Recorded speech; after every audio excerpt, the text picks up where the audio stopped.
அஸ்ஸலாமு அலைக்கும் my dear family and friends எல்லாரும் எப்படி இருக்கிறீங்க? நம்ம எரோகன் மசாலா, ஹோம்மேட் மசாலா ரெடி பண்ணி சேல்ஸ் பண்ணிக்கிட்டே இருக்கோம். இப்போ வந்து ஆர்டர்ஸ்க்கு நல்லா மசாலாவையெல்லாம் வெயில்ல காய வைக்கிறது, மசாலாவை காய வச்சுட்டு வறுக்கிற மசாலாவை நல்லா வறுத்து எடுத்துக்கிறோம். நம்ம வறுத்து அரைக்கிறதுனால ரொம்ப மணமாகவும் இருக்கும், ரொம்ப நாள் கெட்டு போகாமையும் இருக்கும்.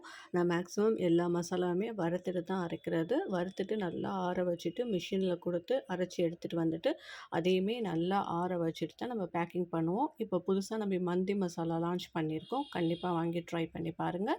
இன்ஷா அல்லாஹ் அடுத்தது வந்து நம்ம பிரியாணி மசாலாவும் லான்ச் பண்ணியிருக்கோம். போன மாதம் வந்து உளுந்து களி மாவு பாரம்பரிய முறைப்படி ரெடி பண்ணி அதுவுமே சேல்ஸ் பண்ணிகிட்டு இருக்கோம். அல்ஹம்துலில்லாஹ் சூப்பராக மூவ் ஆகிட்டு இருக்குது. நம்ம உள்ளூராக இருந்தால் சிங்கிள் பேக்கேஜ் தான் பண்ணுறோம். இதே வெளிநாடுகளுக்கு டபுள் பேக்கேஜ் பண்ணி பர்ஃபெக்டான முறையில் கொரியர் பண்ணிகிட்டு இருக்கோம். இது வரைக்குமே வெளிநாடுகளுக்கும் அல்ஹம்துலில்லாஹ் நல்லபடியாக வாங்கிட்டு போய் டேஸ்ட் பண்ணி பார்த்துட்டு ரிவ்யூஸும் சொல்லியிருக்காங்க. என்னோட இந்த மசாலா ரிவ்யூஸ் உங்களுக்கு வேணும்னா சமையலும் சாத்தியமே இன்ஸ்டா பேஜில் போய் ரிவ்யூஸ் இருக்கும். கண்டிப்பாக நீங்கள் அதை பார்த்துட்டே கூட என்கிட்ட மசாலா வாங்கி ட்ரை பண்ணி பார்க்கலாம். இன்ஷா அல்லாஹ் இந்த கொரியருக்குள்ளது ரெடி ஆகிடுச்சு.